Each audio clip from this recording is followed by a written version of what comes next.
The dust, fine as powdered bone, settled on Jedediah Thorne's worn hat brim as his horse, Goliath, picked a careful path through the skeletal remains of what was once a pine forest, ravaged by a fire 2 summers past. A silence, heavy and unnatural, pressed in on him, broken only by the creak of saddle leather and the sigh of a wind that carried no relief, only the scent of distant rain and something else, something acrid and wrong.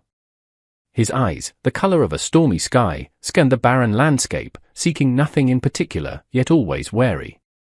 Grief had been his companion for 5 long years, a shadow that clung tighter than his own. He'd thought the desolate quiet of this high country might offer some solace, but peace was a currency he no longer seemed to possess. Then he saw it. Against the bleached white trunk of a lone, surviving aspen, a splash of dark color that didn't belong. Goliath snorted, ears pricked, sensing the wrongness before Jedediah's mind fully registered the horror. He urged the gelding closer, his heart a cold stone in his chest. A small figure, impossibly small, dangled from a stout lower branch, a crude rope cinched tight. Below the limp form, nailed to the tree with brutal efficiency, was a freshly planed piece of wood, letters daubed in what looked like tar, "No mercy from the white man's rope." The word struck Jedediah with the force of a physical blow, each letter a brand seared into his vision. He was off Goliath in an instant, his movements economical, honed by a past he rarely spoke of. His gaze, sharp and assessing, took in the slight frame, the dark hair fanned out against the pale bark. A girl, Chinese by her features, no older than his own Sarah would have been. A strangled sound, something between a curse and a prayer, tore from his throat. His hand, calloused and scarred, went to the hunting knife at his belt. There was no hesitation, only a grim purpose that settled over his weathered face like a death mask. He cut the rope with a single, decisive slash, catching the fragile weight as it fell.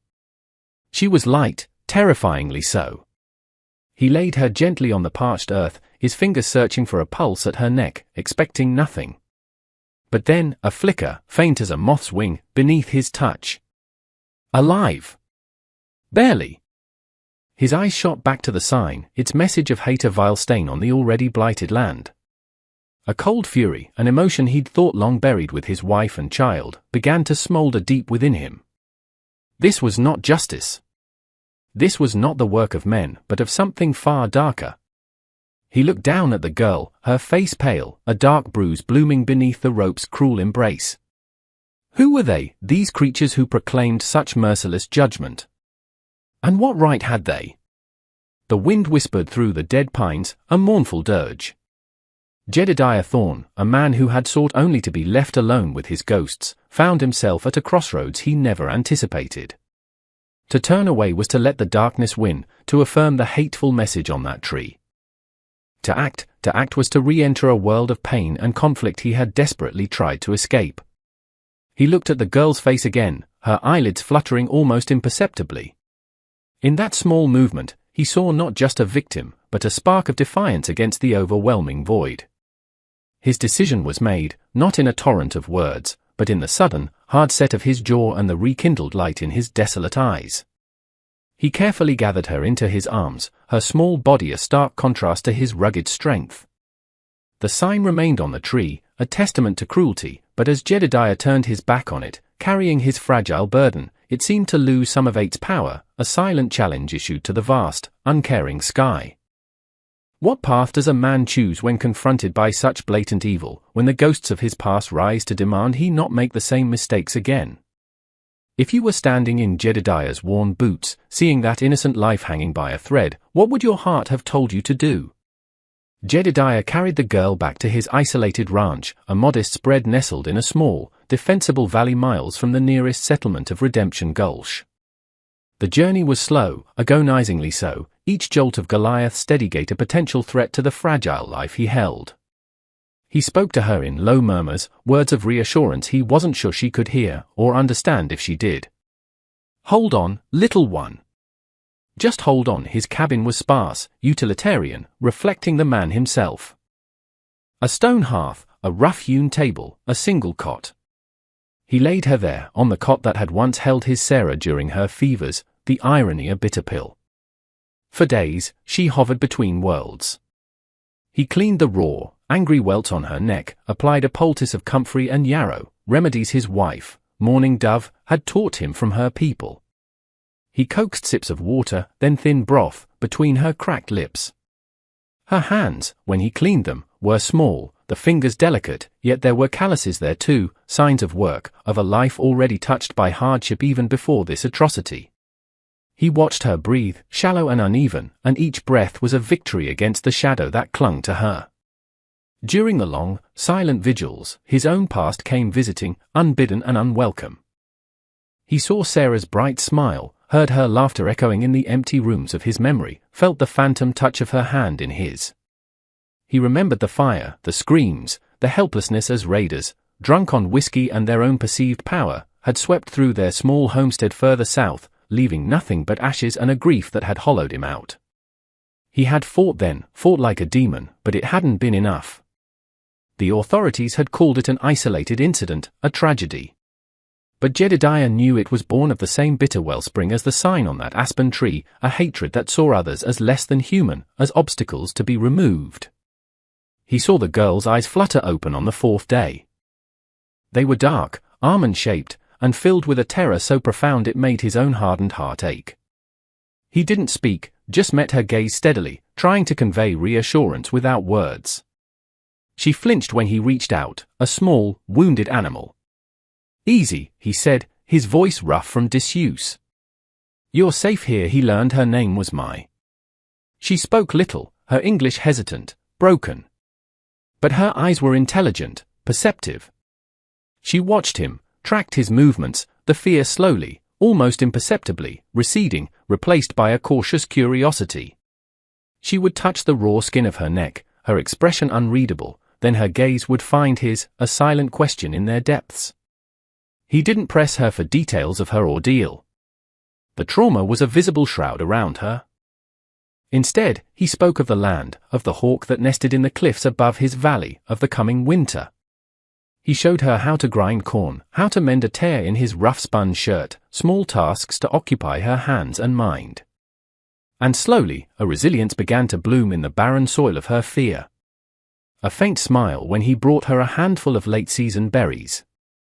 A quiet determination as she mastered a new task. She was, he realized, a survivor. Her spirit, though battered, was not broken. The rope had not claimed her. The sign had lied.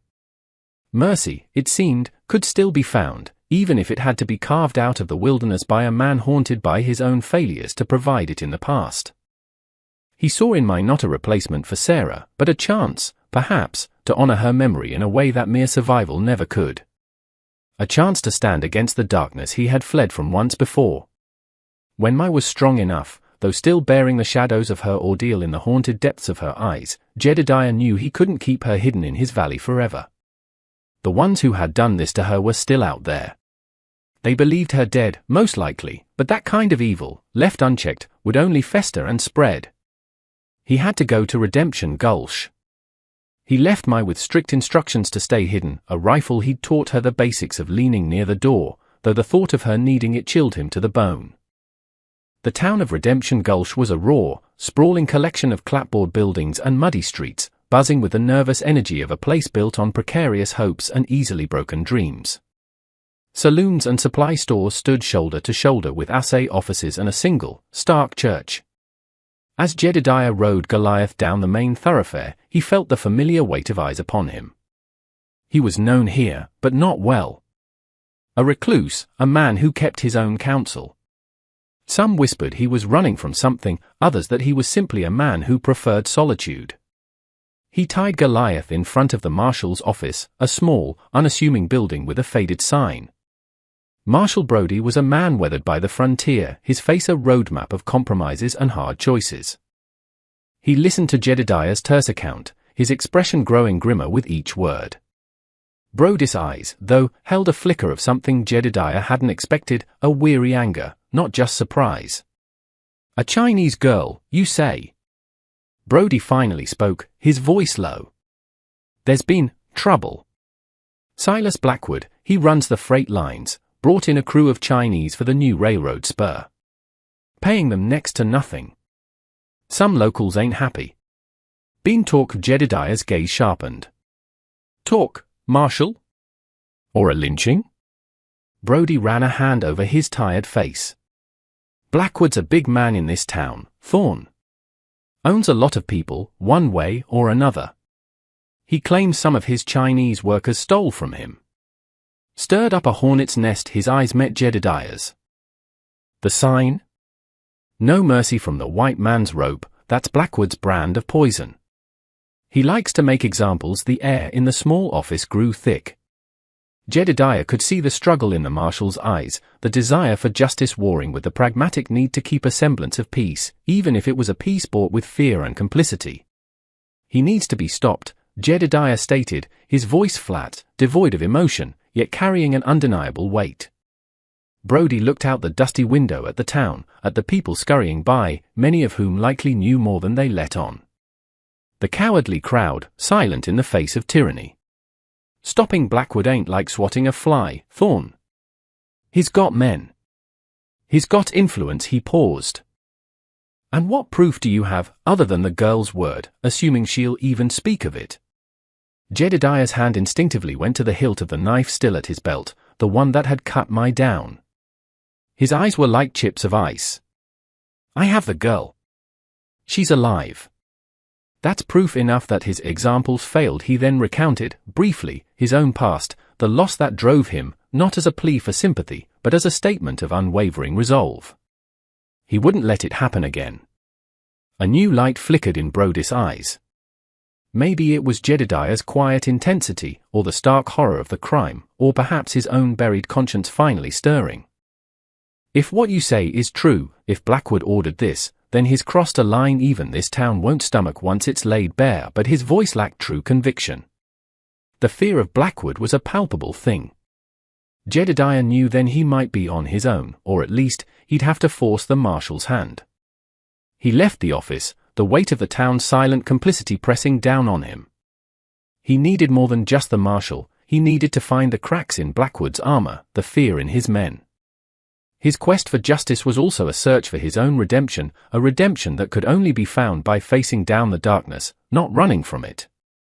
The name Silas Blackwood was now etched in his mind, a name synonymous with the evil that had tried to steal Mai's life. Silas Blackwood did not take kindly to whispers of his failures, nor to challenges to his authority.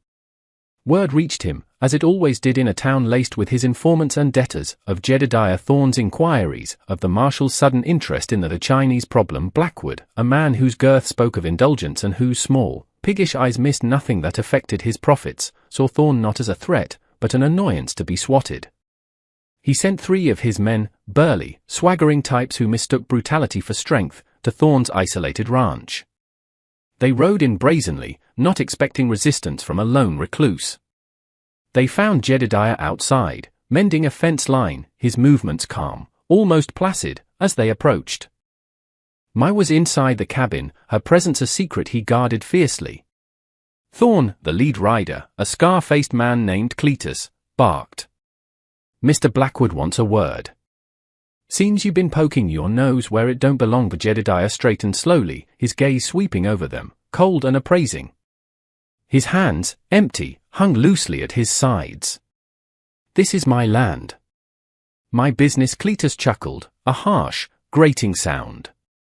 Everything in this territory is Mr. Blackwood's business, one way or another. Especially when it concerns his property. His eyes flicked towards the cabin.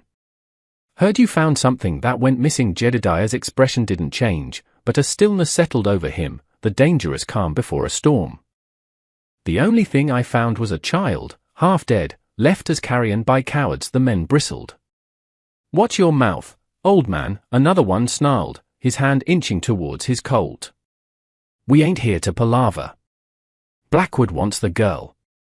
Says she's a thief. She's under my protection, Jedediah stated, his voice low but carrying the clear ring of finality. It cut through the air like a well-honed blade.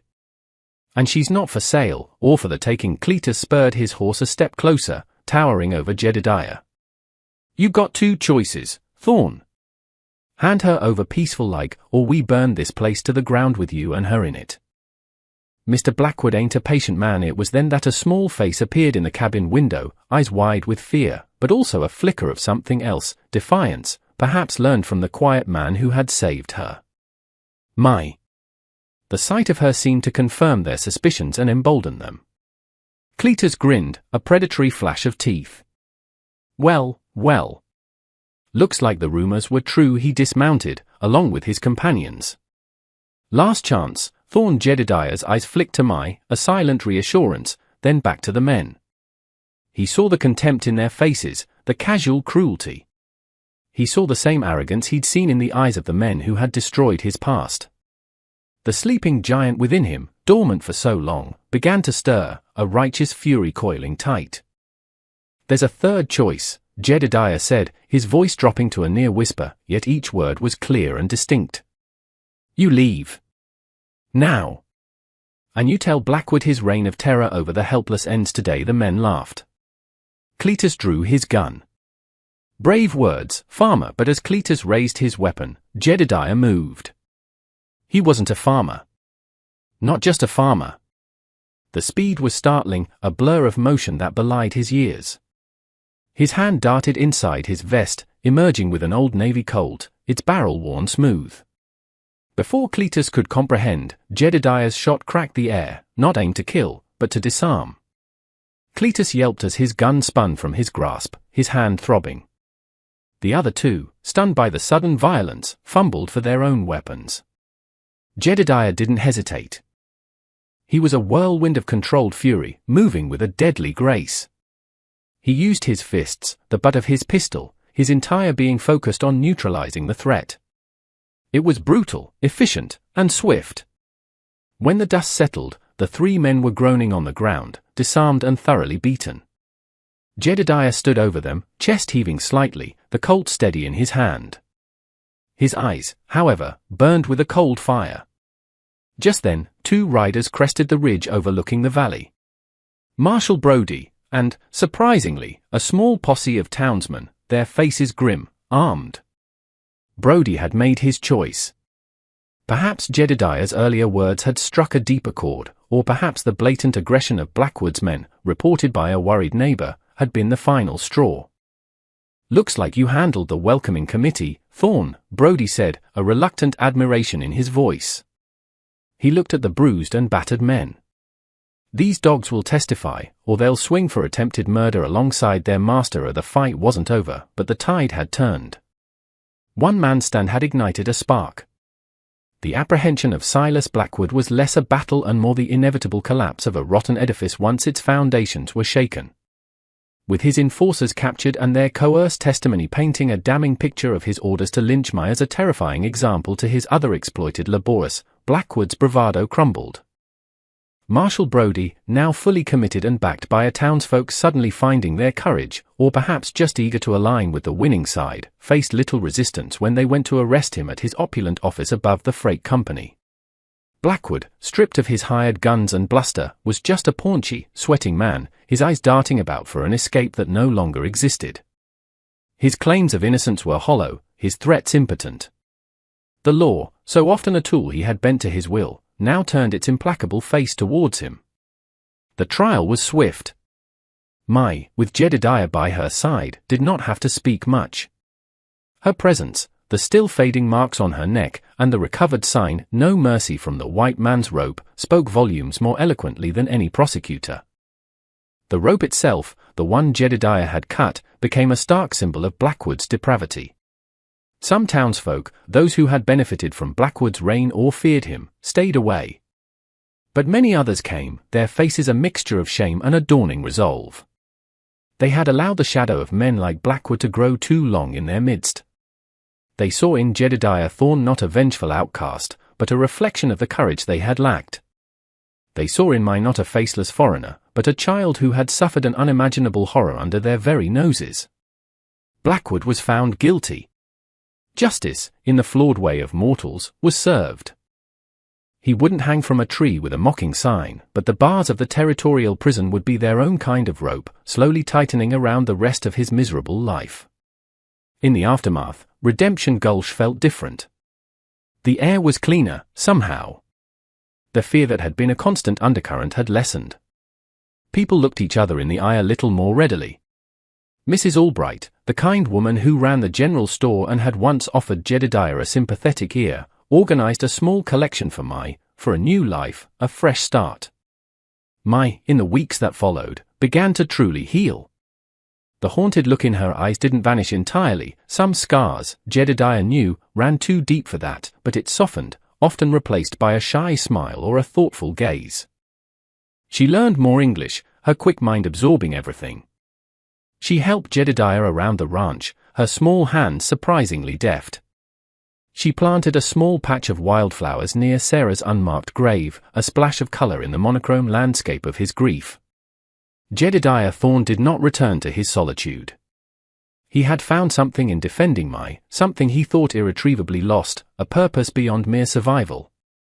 He had stared into the abyss of human cruelty and had not blinked. He had offered mercy where none was given, and in doing so, had found a measure of his own redemption. He was still a quiet man, his words few, but they carried a new weight, the weight of a man who had faced his ghosts and chosen to fight for the living. He became Mai's guardian, her protector, and in a way, she became his. Her resilience, her quiet strength, was a daily reminder that even in the deepest darkness, hope could take root. The valley was still a harsh land, and the world beyond still held its measure of injustice. But for one man and one child, a fragile peace had been forged, a testament to the courage it takes to stand against the tide, to answer hatred with an unwavering defense of the innocent. What does it take for one person to break the cycle of fear and violence? Jedediah chose his path. What choices do we make when faced with the suffering of others?